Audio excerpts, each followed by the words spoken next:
Innovation and technology for gender equality is the theme for International Women's Day in 2023. This theme is based on the UN 67th Commission on the Status of Women priority theme, Innovation and Technological Change and Education in the Digital Age for Achieving Gender Equality and the Empowerment of All Women and Girls. The UN observance of IWD recognizes and celebrates the women and girls who are championing the advancement of transformative technology and digital education. The day will explore the impact of the digital gender gap on widening economic and social inequalities.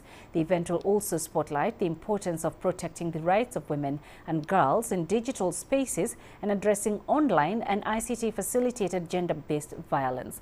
Let's bring in Makena Mworia, the Managing Director in Inkomoko Kenya. It is an organization that specializes in providing training, mentorship, and access to finance for women entrepreneurs in refugee camps and cities. Makena joins us live via Zoom from Nairobi. Thanks, Makena, for your time. So as the world marks the International Women's Day, what are your thoughts about the strides and successes realized so far in championing the rights of women?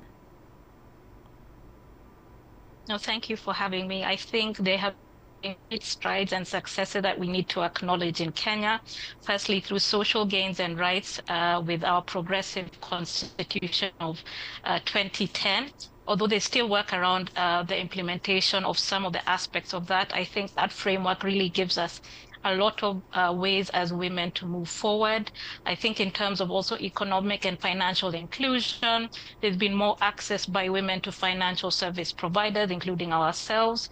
And in general, in Kenya, I think there's 83.7% access in terms of having access to financial services. And the gap between men and women has been getting smaller and smaller over the last few years. I think also in terms of our diversity at leadership levels, at the Kenya level, there's been lots of gains. At the board corporate level, I think we stand at around 34%, which is higher than the global average. In terms of political participation and representation, the last election saw a great number of leaders at the county, women leaders at the county level, as well as the national government level in terms of cabinet and appointment roles by the cabinet and the president.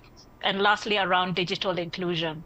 I think we've seen great strides in formal financial inclusion, especially by women, mainly driven by mobile money access, which contributes to about, around 79.4%. So there's been lots of great successes that we can acknowledge as we still also strive to work around the challenges. Right. So having said that, Makena, what key issues remain a major obstacle in empowering women and creating a supportive environment for them to thrive?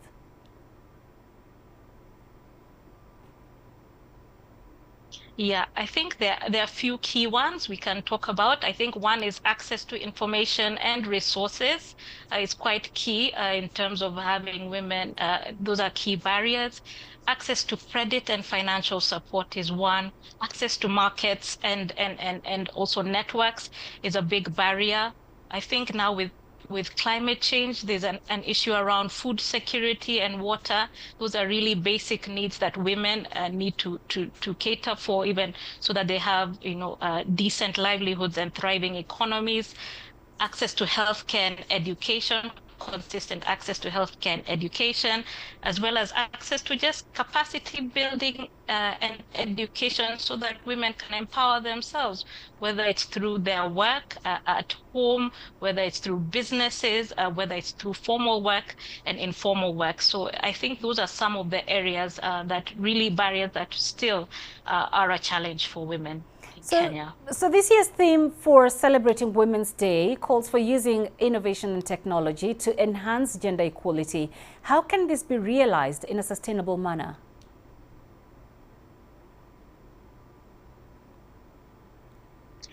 I think lowering the cost of technology and also just enhancing that access to technology.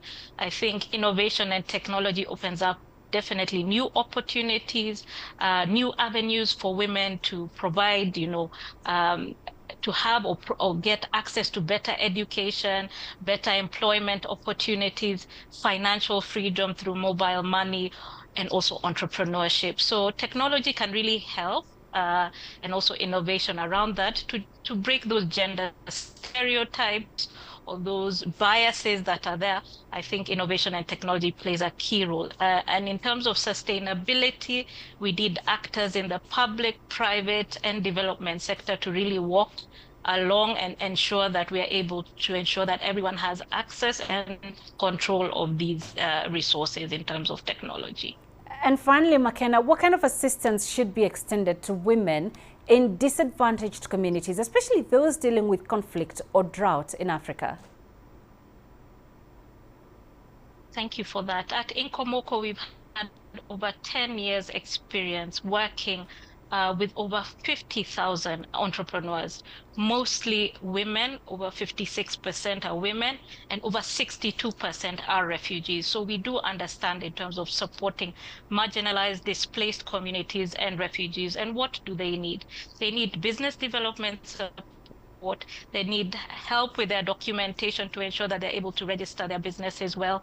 They need access to finance, access to general government services so that they're able to contribute significantly to the economy, whether it's through enhancing the tax base or ensuring that people get more goods and supplies across borders or across counties.